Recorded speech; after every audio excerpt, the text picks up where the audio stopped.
To all you little girls who are seated here before me, I have a message for you, something God has shown me. Yes, I do realize that you're grown. I know you are adults. Please give me a moment to complete my thought. The little girl inside of you is her that I'm speaking to. In some of us, the little girl is indeed a small child, yet in others, she is a teenager. She could be any age, from 20 to 80, or she could be an elderly lady. You see, the little girl is the embodiment of your past hurt at the point of your brokenness. She's that detached little piece of your spirit. She's the voice that never rests.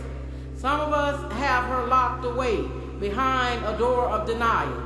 Others have her beautifully camouflaged with a painted-on smile. Some of us carry her just beneath the surface. Others have her deeply tucked away. Yet if she's hurting, she's affecting the woman you are today. If at any time she was wounded and never allowed to heal, her pain became captured in all you say and do and all that you feel. Someone may have told that little girl she wasn't good enough, called her stupid or ugly, and in that moment she was caught and has never been set free. It may have been an unkind look. She may have been beaten, molested, raped. Whatever the act, it forced a trap from which she can find no escape. Perhaps that little girl was abandoned, misused, or enslaved.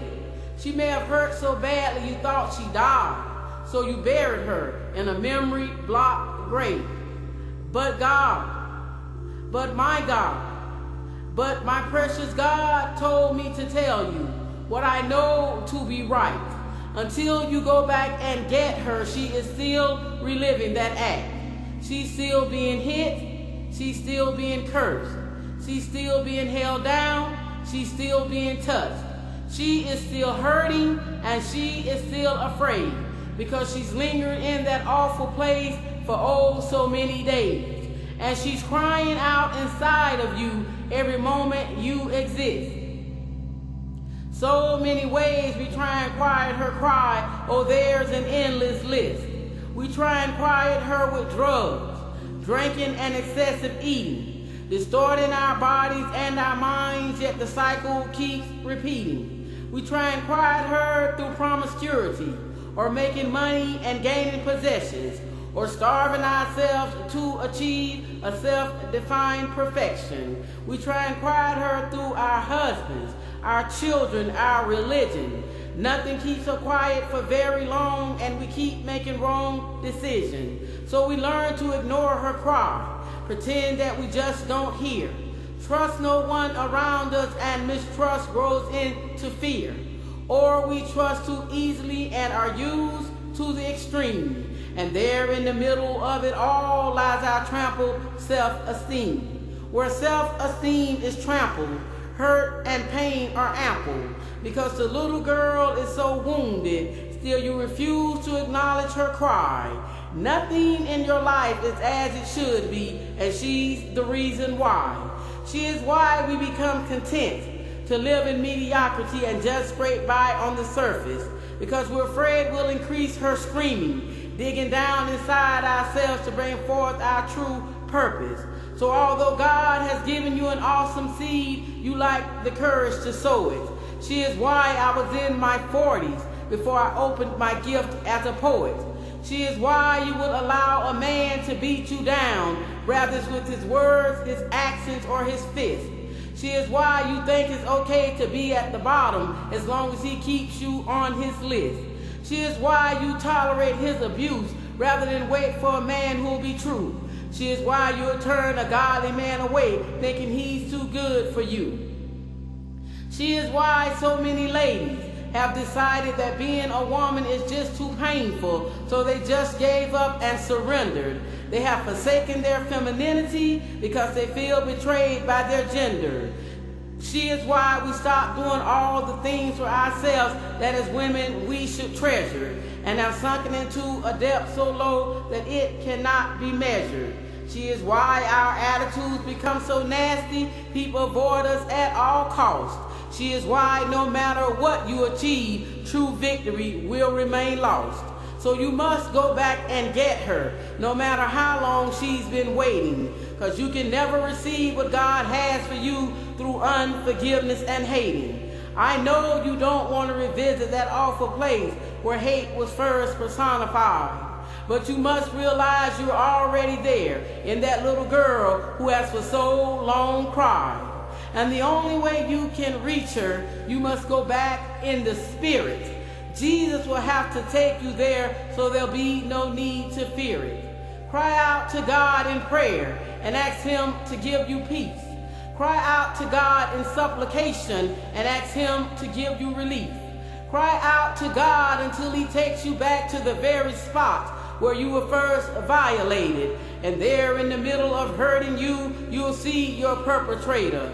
Look him straight in the face while wrapped in God's meekness, standing on his grace.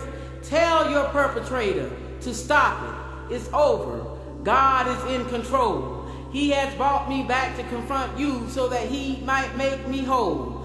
Tell your perpetrator, I forgive you for the pain you inflicted on me, but it can never happen again. Today your power is taken away. Today my new life begins.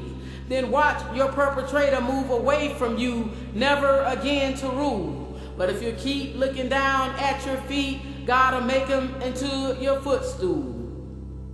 Then look down on that wounded little girl and call her by her name.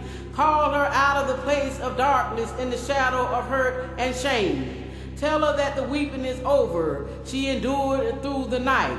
Tell her we have been called out of the darkness into the marvelous light. Then reach down and pick up that wounded little girl and place her in Jesus' open arms. Only when you give her to him will she know that she's safe from harm. Then join her in his godly embrace so the healing can be complete. Let all the hurt and brokenness of your past and the healing hand of God finally meet. In the safety of Jesus' arms, you can look into that little girl's eyes where the guilt and shame were reflected. Tell her, I'm sorry you were left behind for so long, but through God we're reconnected. Then speak the truth out loud so that little girl can hear you pray. For there's some things you need to hear that only you can say. Tell her we must move so far beyond that moment in which you were for so long caught. Tell her that the pain is over. Tell her it was never her fault. Tell her that she is priceless and could never be sold or bought. Tell her though she'll always be a part of you, it's time to live in today. Tell her you are a new creature and all old things have passed away.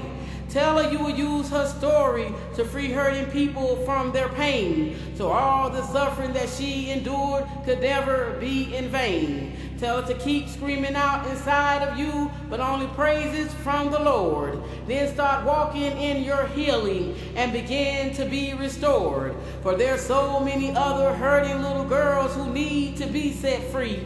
You must tell them that Jesus will do for them what he's doing for you and me. Then march on, wounded soldier, with your limps and your scars.